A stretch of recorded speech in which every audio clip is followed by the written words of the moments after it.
don't worry about it. It's recording. That's the important thing. Okay. So So you didn't stop it just now. I did before. I cleared the other one, But right now it's still going, right? Yeah. it's still going. So, All right. all right. 'cause I So hate to have to do this. so what we're gonna do is levels are good on here. I'm gonna hit my timer and then yeah, whenever you're ready. All right. I'm ready. Hey, this is Ruth Hartunian-Alumbaugh, otherwise known as Ravings and Cravings, coming to you here from Good Company WL Live, 14 AM, 95.3 FM. Shout out here to our sponsor, Elm Discount Package Store. Thank you so much for sponsoring this program. I just want to let you know there's room for other sponsors, so if you want to show a little love, you're welcome to do that. Please do. You can find me on Facebook, Ravings and Cravings, and you can find me on Instagram, Crave, Eat, Love, because that's the order of life. You crave it first, then you eat it, and then you love it, or maybe you don't love it. So I'm and thanks to Keith Rice for making the tech all happen here. Really appreciate it. Well, the studio smells very herby today, and that's because I'm here with Amelia South, who is the self-proclaimed No-BS Herbalist. Welcome to the station. Thank you. Amelia has a whole bunch of herbs laying out here, so I want to encourage you later when this goes live on Facebook, you'll be able to visually see the interview. Right now, all you can do is hear it. So let's talk about so many things. Talk about what we're smelling. Let's go for the senses today. Okay, so you're probably smelling the tea. I made an herbal tea for you this morning. Like I went out into my gardens and picked some herbal tea. Wow. And because you can do that, by the way. A lot of people think you have to have them dried, but you actually can make tea with fresh herbs. Unfortunately, the bag opened a little bit, so there's some red clover floating in the top, but it's okay. Red clover is edible and delicious. So this has red clover, a little bit of mullein leaf.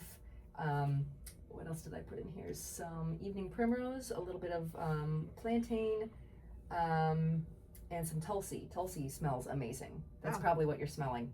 But the other herbs are like supporting your lymphatic system, lymphatic drainage, any kind of cough moistening thing with your lungs. Tulsi is really relaxing. It's very easy to grow. It's basically like growing basil. If anybody's ever grown a basil plant, yes, you can grow Tulsi. It's in the basil family. I've never tasted anything like this. This is and I'm not saying that that's not a critical thing. It's a wonderful thing because I really like trying new things, and I've never I like to figure out what's in things and say, oh, it's this and this and this. I would never be able to figure this out. Never. So I can smell it and smell the Tulsi, but I'm familiar with that smell of Tulsi. Well, and I don't even know what it is. I'm gonna drink that and sip that during our time together. So thank you for bringing that. That was very sweet of you to do that. Talk about your career as an herbalist, when you started doing things and why. I started dabbling in 2009 when after my daughter was born, because she had colic and she had some gas problems, as infants sometimes do, and I was a new young mom. I had no idea what I was doing, just had a couple of books. Somebody had given me an herbal book, I believe it was by Dr. Aviva Ram, and it had said, well, colicky baby, there's nothing you can give to a baby, right? There's nothing over the counter that's safe to give to a baby. Right. So you're like, well, are there any herbs? And you could, it's like 17 years ago, so you could Google stuff still 17 years ago. Yes. It's not that old, but the book, I trusted the book more. So it said try chamomile tea, and I made some chamomile tea, like cheapo Celestial Seasonings chamomile tea, and let it go. And I gave it to her, and it helped. So I was like, okay, well, that's good. And then the next thing I tried was like a couple weeks later, she had gas, like bloating and gas, and couldn't get it out. And so I found gripe water. I don't know if you've ever heard of gripe water. No, that sounds like something most of us should be drinking these days. It is. It's a traditional thing. Oh yeah, everything goes back to gut health. Don't get me started. But it was just a quick remedy. I think it's made with like catnip and fennel and things, carminative herbs that help with gas. It's a beverage? It's like drops. Like a tincture? Yeah, I think you could probably actually get it at the co-op. Okay. But it's called grape water. Yeah. Gripe, Gripe, and that it's a traditional remedy for gas in infants, and give them just a little, a few drops of that, and it goes right into their system and helps calm down the gut. That's so amazing. It worked, and I was like, all right, that's it. I love herbs now. And I mean, I'd grown up with like plants and gardens and stuff a little bit with my family, but like this was, holy cow, herbs can be medicine. So that's how I really got started. And then I started like actually educating myself in it seriously around 2018 when I had to go without health insurance for a little while. And I was like, all right, well, I can either desperately try to pay for this health insurance that I can't afford every month, or I can take the same payment one time and invest it into an herb school. And that's what I did.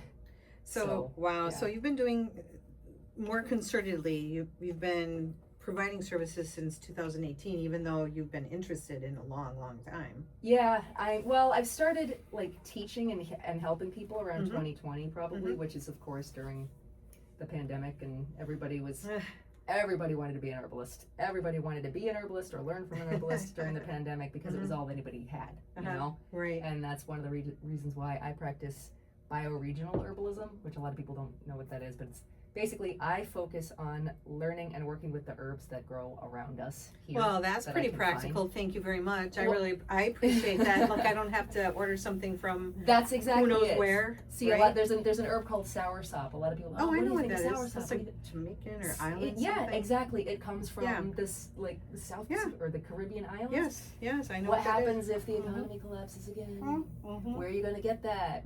There are other herbs and other remedies and things that you can work with that are available here to deal with the same problems. Yeah. So I would much rather, like, I was one of the only herbalists that I knew of that actually was able to still help people because I wasn't relying on buying dozens and dozens of herbs online where everybody was sold out and nobody knew what they were doing. So I was able to go out in the woods or in my yard and in my gardens and forage what I needed to get. That's amazing. Well, you told us a little tip and trick for colic. I am curious about any tips and tricks for poison ivy, since most of us who garden have to deal with that issue. You have suggestions? Did you bring anything with you that would deal with that? You got all these deal with poison ivy. I'm trying to think that. Well, the plantain that I brought, this would help with the itching, but I have a remedy like to not be having poison ivy. There's a couple things you can do for poison ivy. So first off, poison ivy is a native plant. So we can't hate it that much, all right? Yeah. There are some good things that poison ivy does. Like if they, really? Yeah, absolutely, yeah. What's if somebody think about like those trucks and tractors that clear cut, right? Somebody clear cuts an entire hillside. There's no more trees, there's no more bushes, there's no more nothing. What is there holding the ground together? Poison ivy. Nothing. Poison ivy comes in and holds the ground together so you don't get a freaking landslide, you know? All so right, that's well, basically it. Maybe I'll appreciate it a little bit. Plus, you know, the Toast to that. birds like to eat the seeds and poop them out everywhere, which That's is why why it's in my front yard. I know. So what do I do when I get it? So if you want to get it out of your yard without killing the plant life around it or hurting your soil, you can spray it with vinegar. White vinegar. You can get like a big jug of white vinegar from Walmart, or you could, like, I think Amazon, there's some places where you can get like a stronger, the stuff you get at the store is usually 5% vinegar, but you can go online and get like 30%. Just don't put it on your skin, it'll burn. But you spray that stuff on poison ivy and it'll die. Vinegar is, it's cheap, it's easy, and exactly, and it's great. not glyphosate, so you know that's a good thing. But when you get it on your skin, obviously, I'm sure everybody's heard, like, hey, if you touch poison ivy, wash it right away. If that doesn't happen, like if you don't get to it right away, or you forget, or you don't realize you've touched it, whatever it is, and you end up getting the rash, there are a few plants that will help with that. So one is jewelweed. I didn't bring any because I didn't even think of it. It's out, it's absolutely everywhere, right? It's everywhere, yes. Little orange flowers all over the place. It's kind of watery looking. Don't they? Yeah, but you can, so what I do with jewelweed is I cut some of it down, just chop it or pull it up, whatever you want to do, stick it in a blender with some water, blend it up, and then pour it out through a sieve or cheesecloth, and like you're basically juicing it, right? And you pour that juice into an ice cube tray, and then you freeze those ice cubes. Wow. So now you have that year round. You have frozen jewelweed ice cubes. That's you can amazing. Just grab one, rub it right on your skin, and All it'll right, help. Wyndham Garden Club. If you're listening, you should be very happy right now for that little tip, which leads me to say you have expertise in a lot of areas. So tell us about the services you provide and how people can find you if they want to find you. Oh, okay, good, because I've got more poison ivy remedies. But yeah, that's there's more. There's but more. Wait, give us one more. Give us one more, and then we'll go on to your. The other one that I like even better than jewelweed, honestly, All right. is oak bark. You know what an oak tree is? Yes. Oak trees with acorns and all that. Yeah. Most people can recognize an oak tree. So find an oak tree that you can actually reach like to reach the like a little one somewhere. Mhm. And I always ask permission. I talk with the trees. That's a hippie woo if you're into it. Good. If not, Okay, whatever. all right. But you grab a branch, cut a branch off, and then pocket knife, get the bark off of that. Okay. Like put that into a pot, so oak bark, and then some water, and you decoct it. Basically, you're simmering that on low heat for about 30 minutes on your stove.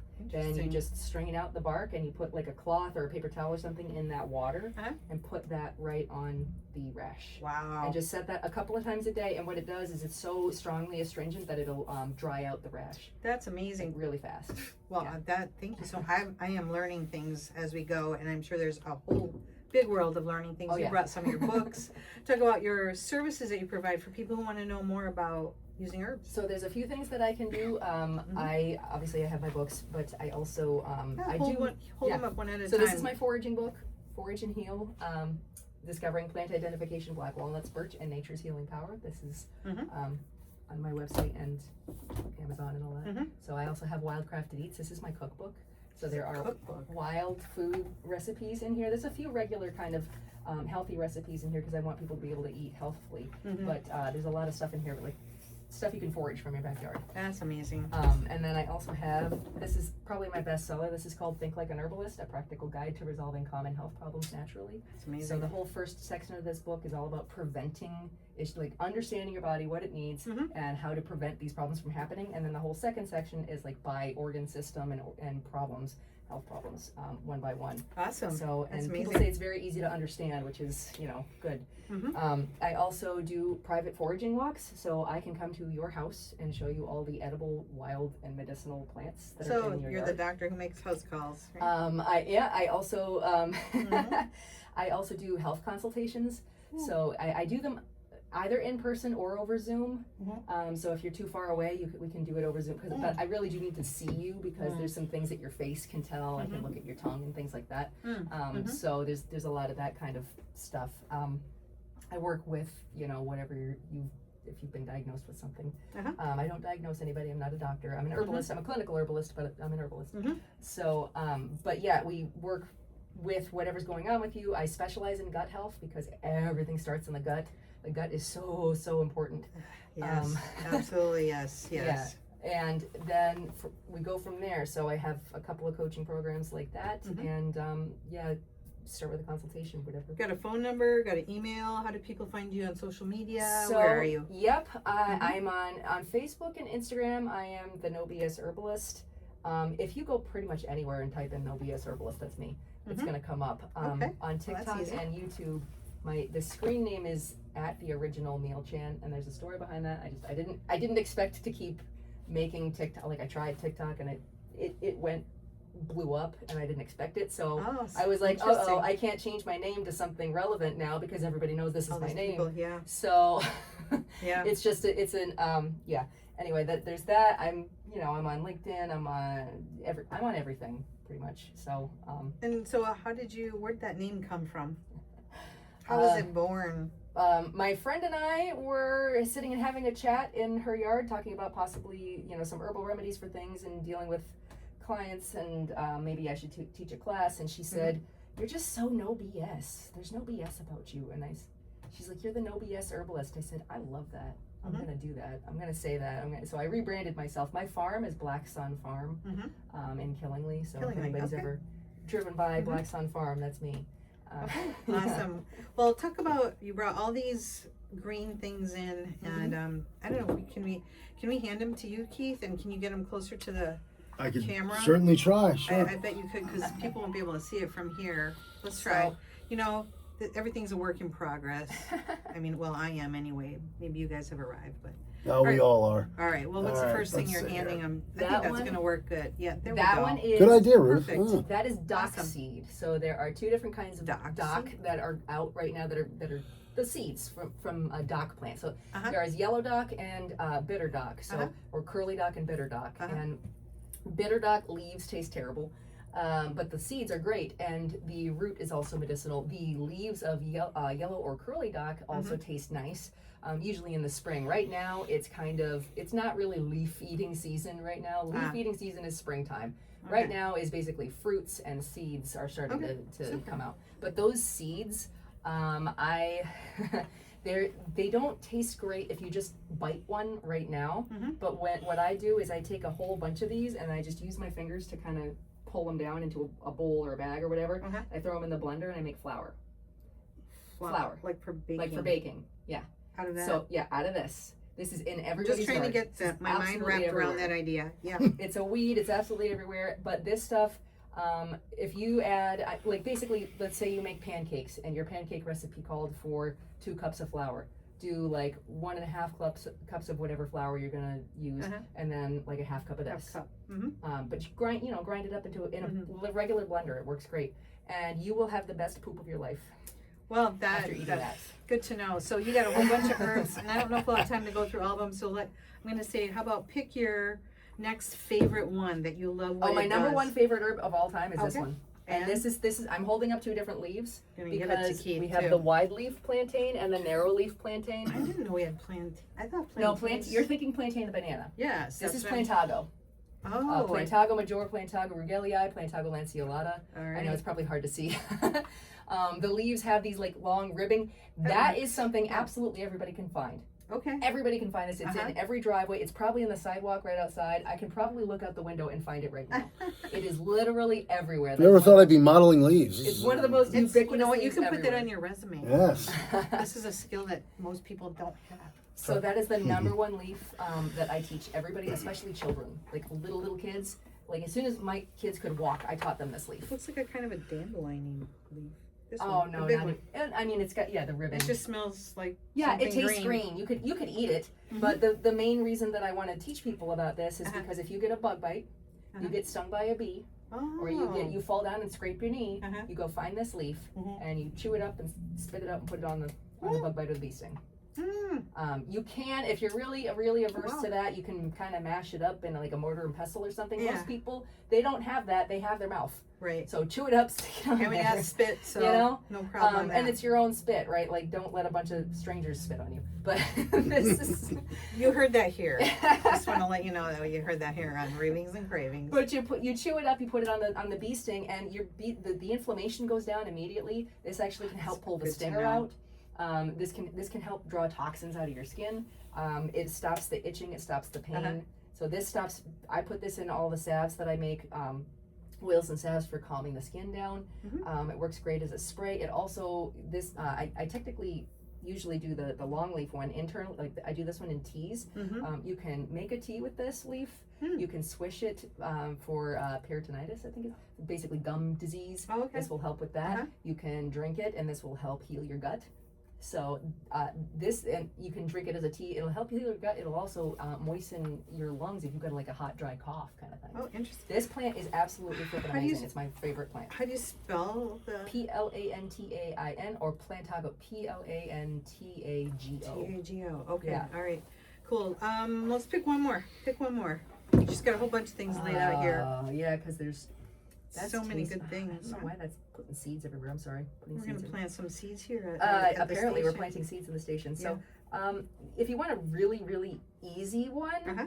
this one, I mean, you should taste it. Taste a leaf. Okay. You want Sure. to taste a leaf. Taste the leaf. This is oxalis. This is wood sorrel. Oh, I know what oxalis is. Yes, most people have seen it. This is like the one that Just every child. Break one off. Yeah, just take a leaf. Yeah, Oh. the whole thing. It's different than clover. A lot of people think it's clover. It's very light green. Instead of clover, and the It's kind the of sweet leaves are sour. like a Yeah. little heart. They kind of look like a little heart. Good whereas for you. clover is round. Oh yeah, Mm. it's well the only thing that you have to worry about with this is you wouldn't want to eat a giant salad bowl of just this, and I don't think anybody could. Just remember that, realistically. everybody. Just remember. It's delicious. It's great as snacks. You can put it in salads, whatever you want to do. Thank No, you. I didn't know that. I never But knew that. it's got high in vitamin C and I think vitamin A. I can taste that. Yeah, it's got that sour. good. It's a lot of people say it tastes like Sour Patch Kids. Every kid I've It's ever not handed as that to bad loves as it. Sour Patch Kids are too sour. This is not. I mean, I could like. Do you It's do, definitely sour. do you do yeah. birthday parties? Like I could just see for I an can do adult. any party. For an I adult teach who like people. has everything, like what do you get them? Like you could get an experience. Yeah. Oh yeah. Like go out into the woods with your friends. You go look it up. Look me up on Google, and Sheesh. all the Google reviews are people that I've gone to their house and taught them, and it blows their minds. It's wonderful. I love doing that. I love teaching you how much medicine and food is right in your backyard, like probably 5 feet from your back door. You know, and it's kind of obvious if you can hear it in her voice. I mean, I could just sit down and, you know, she could just carry this whole thing and tell you all kinds of things. But I was supposed to ask you questions, so I should I do. talk a lot. When we're no, I appreciate the information, and I hope other people do too. So tell us, why do you love what you do? What is it about what you do that pumps you up in the morning? You know, here you are 17 some odd years later. I love sharing the love of plants. I love sharing that they are, there's medicine all around us. And I know it's kind of, I guess, taboo to call it, or some people can call it that, some people can't. It is. Food is medicine, really. What you put into your body every single day makes way more difference. And if you can find some of your food in your own backyard, that's going to be fresher than anything you can ever buy at the grocery store. Well, and you can't buy a lot of the things that are in your backyard. I mean, look at all this stuff right store. now. It's starting to wilt, and I only picked it like right before I left. Yeah. So that's one of the downsides. Like, you got this stuff and it's fresh and you cook it right away. It's amazing. I love seeing people's eyes light up like, oh my God, I've never tasted anything like that. That's amazing. I did a foraging walk for a guy in April, and he had hostas. You know what hostas are? Oh yeah. You know they're edible? All parts or certain parts? The leaves. The leaves. Pretty much. Oh, okay. Yeah. But right when they first come up, when hostas first come up, they kind of look like a little arrowhead, like pointy thing, kind of like asparagus. Yeah. Just cut them down, stick them in a pan with butter. They're amazing. You could just eat them fresh. This Okay. guy lost his mind. And my gosh. where am I going to get? And where ramps are not even in season anymore, so no, I can't ramps, get any. It's too late for ramps. Yeah, I you had to get your ramps That's already. sad. That's sad. What? Let me ask you this: if someone were to talk to you and they ask you what you do and why you do it, what things would you say? What are important things for other people to know? What do you think other people should know about what you do? About what I do? Yeah, and why it's significant. I mean, it's life changing when you suddenly realize that you can be a lot more self-sufficient, that you don't have to necessarily call your doctor every time you get a cold, or I think I might have this, but you know what? Once you learn more about your body and what your body actually needs and what you can do for yourself, it's so incredibly empowering to be able to do these things to help yourself, so you don't have to rely on everybody else, and that's just it makes you feel really, really good. So basically you're giving people the information so that hope and empowerment. Well, and so they don't have to come and see you again. Yeah, and again. I eventually don't want you to please. need me anymore. Yeah, like, if I could coach you, I can counsel you, I can give training you for independence. But you know, after a couple of months of seeing me, you're like, you don't need me anymore, and that's fantastic. Whereas, I mean, think about every doctor and therapist. It's like you keep going back and over and over and over again because you're a meal ticket. I don't want you to be my meal ticket. I want to help you and help you become your own sentient individual being that's able to take care of themselves. Well, I appreciate that. Plus, that means that's good for the pocketbook too. Whoever's paying for services. You're getting healthier and you're spending less money, and then you can, if you forage, that means you're not buying something at a grocery store. Well, yeah, even just the health consultation stuff, like, yeah, you have to pay me, but you're basically investing in yourself. Yeah. Because the stuff I'm going to teach you, where else are you going to find this? It's all very individualized to just what you need. All right, well, before we have to wrap it up, tell people your business name, how to contact you, where to find you. Do you have hours, or it's just like any time? All the good stuff. So I'm Amelia South, the No-BS Herbalist. No-BSHerbalist.com is my main website. So just look in the menu, find my events and classes and things there. You can, I guess, Amelia at No-BSHerbalist.com is the email. But you can find me through the website anywhere. Yeah, I'm in the process of setting up clinic hours, just like one day a week in Woodstock right now, the same place that hosts my herb school. But I do a lot of consultations over Zoom. I can talk with you real quick over the phone. Oh, did you give your phone number? No, I didn't, because I have a Google phone number now and I don't remember what it is. didn't want to give my cell phone okay. number. No, that's okay. It's that's on my right. website. If you go to Google and type in No-BS Herbalist, it comes right It'll up. be it. Yeah, there. I'm there. Keep talking. Maybe I'll find it. Yeah, it's right there. But anyway, so there's that. I definitely think that if you're struggling with gut issues or any kind of health problems that you don't think anybody else has been able to help you with so far, that's when people call me. You know, call me. Maybe I'll be able to help you. If I can't, I'll tell you. Oh yeah, good. Nope, that's not it. That's not it. That's a different. yeah. Just click on my website.